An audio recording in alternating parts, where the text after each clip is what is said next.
Hi everybody, welcome to Archimarathon. Where are we? Racine?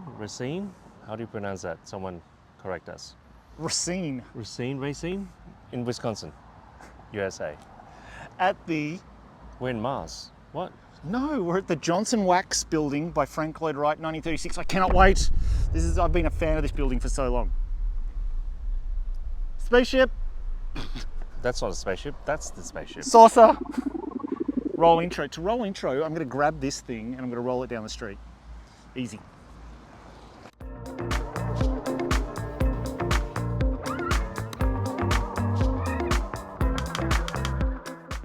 It's a bit heavier than I expected. So let's just Photoshop, let's just do an animation of that rolling, okay? Nobody will know. The amount of times you do that behind the camera, it's like, this guy. So Frank Lloyd Wright, 1936, I think this was built. Yep. And some people have said, it's sort of recorded that his career was waning a bit. Well, he reinvented himself a few times. This is one of the reinventions. Absolutely. There's a house nearby that was sort of really old school, Frank Lloyd Wright. And this, it seems like from what we've read, he had something to prove. And he wanted to design the office of the future. And some people we've even seen have described this as the greatest office in America. Yeah, but also the greatest room in the great room. Oh, I just can't wait. And the details of materials and stuff. Like this was a research facility as well, apart from just working for the Johnson's Wax building. So there's a lot of technology and space to demonstrate the future. 1936, so this is in between the wars as well. Also, interestingly, in America had really high company tax. So it meant that companies like SC Johnson Wax were investing in research and development rather than paying really high tax to government. So R&D, the industrialization of sort of America, the engines were going really hard and fast because they were prioritized on decreasing their tax bill rather than shedding money out to investors, which is interesting because it feels like you wouldn't get something of this inventive caliber now unless it's an IT company. Maybe. Fight me, leave a comment. Let's go check it out. Oh, look at, yeah. Let's go. Mr. Enthusiasm. No. Seen one, Frank Lloyd Wright, I've seen it all. Yeah.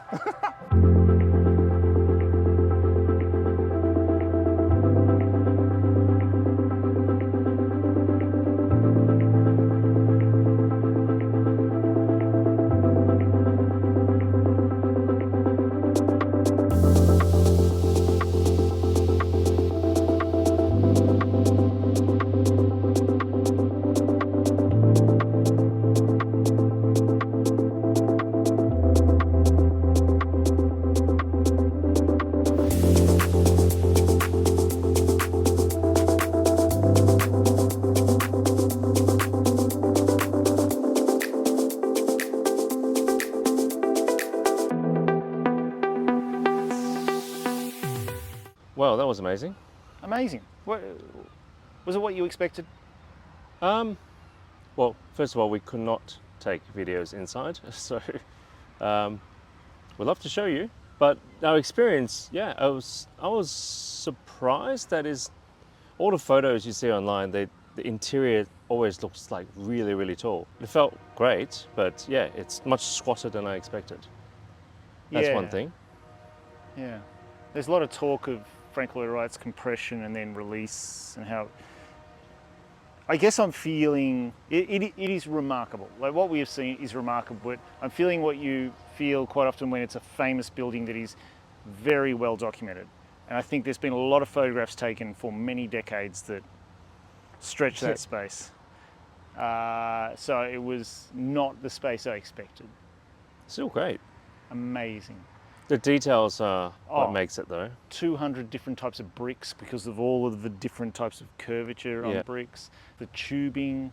Which is like test tubes. I kind of like that. Yeah, that was a good connection. But the details of that skylight above those tree-like columns, most of the photos you don't see the details. You just think light somehow magically comes, but yeah, you do really see that texture and the way that is geometrically laid.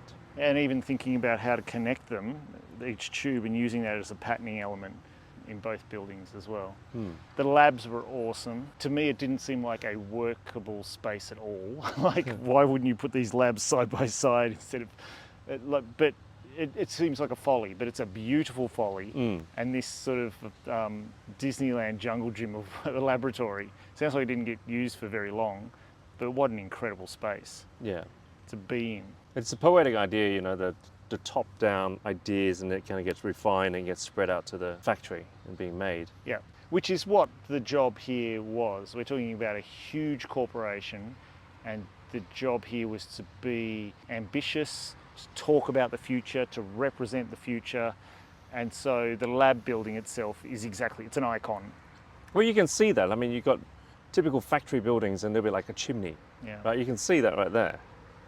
And it's just a horizontal set of buildings and then the vertical thing. Yeah. So I can see that compositionally, you needed something vertical. You needed something you can see from a distance. I think that provided that. And it's like, this is the future, it's science. Yeah. Definitely come and have a look. It is really worth it. It's only half an hour from Minnesota or an hour and a half from Chicago. Definitely come and check it out. It's only half an hour from Minnesota. Yeah. So what's it called? Racine? Racine. Yeah, it's only half an hour from Minnesota. And Racine, one of the reasons to come and look at this is to also look at the area. It is a town that's just dying. And so one of the tour guides said that they actually, most people now live in Minnesota and do the commute this way. And that's another thing. We had lunch here beforehand. The amount of closed stores and dilapidated housing, and then you see this Wealth. sort of icon, yeah, and then the Norman Foster Apple version 2.0 building that they probably sunk 20 mil on, and it's all about family legacy. So these sort of the billionaire class, these super wealthy people, and then creating these images of self to project out into the world, while the town that they have built their centerpiece in is just falling down around them. It kind of feels like an allegory for America. Modern day America, right? Yeah. Like maybe tax these people a bit more to get infrastructure in for the community, but it seems like it's too late here. The community's just moved away. Yeah. I just love how they just keep talking about, this is a Frank Lloyd Wright thing, to like this compression and release. Yeah. It's like, well, most architects historically use that. Yeah. You go to a church, you go to a temple, you go through that sequence. Frank Lloyd Wright, brilliant architect, brilliant at marketing as well. And so he had his stories, most of them were borrowed, you know, the amount of Japanese design ideas that he uses as well. His tour to Japan was just where sort of changed Western architecture. Yep, but he claims them as his own, as we all do, you know, that we are all building on the shoulder of giants. It's the whole precedent argument. And his precedents are strong, and that's one of the reasons he was such a great architect. And Frank Lloyd Wright's tourism, it's huge in America. Not just that, but all the gifts, all the Frank Lloyd Wright stuff, it's finally accepted as the icon of American architecture. And every sort of layperson will go and see Frank Lloyd Wright. It's like the household name. Yeah. Frank Lloyd Wright, Frank Gehry, Gaudi. The three most famous architects for people who don't know about architecture. Yeah, you're probably right. A lot of really great ideas too, like the drawers that come out sideways so you don't get stuff lost down the back. It reminds me of your work. Those rounded pill-shaped bench tops, layers, and then this swing-out thing. Doesn't touch the ground. Sometimes you are sweet and kind. That's the loveliest thing he's ever said. No, to I've just me. said you just copied Frank Lloyd Wright. Oh yeah, that. Yeah. Yeah. I wasn't saying anything sweet about you. Well, that's the idea you stole, Andrew. Yeah, you just said it. Standing on the shoulders of giants. Yeah.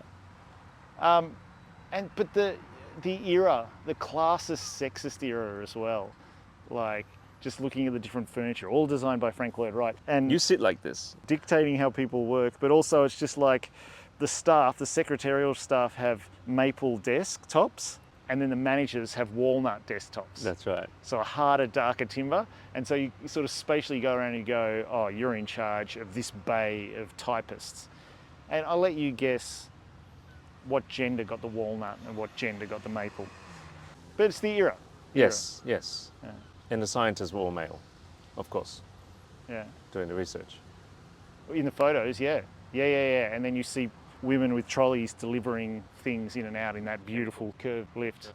So, have you been here before? Leave a comment. Do you agree? I think it's great. I may actually think it's the best Frank Lloyd Wright that I've been to. Yeah. Which is hard to say because he only did 3 commercial projects and most of everything else were houses. So it's very different. And there's not much, Frank Lloyd Wright stuff like the tiling and things that we see. But of course, this is where he was trying to do something new. Yeah. It is a commercial building too. Don't forget that. That's also usually very hard to achieve something. I mean, civic buildings, Guggenheim, you've got Marin County. Those are bigger public buildings. An office building. Yeah. For factory And research, of its time. Amazing. Absolutely incredible. And we don't see that done these days, do we? Apart from something like Apple headquarters. Yeah, we're trying to rethink the way that people work and interact. Mm. Leave a comment, guys. We want to hear from you. And thanks, Kurt, wherever he is. He's driven off without us. Check out his stuff in the link below. Coffee Sketch Podcast. He drove 5 hours to get to Chicago to pick us up and then an hour and a half to drive us here. Yeah. What a champion. Thank you, Kurt.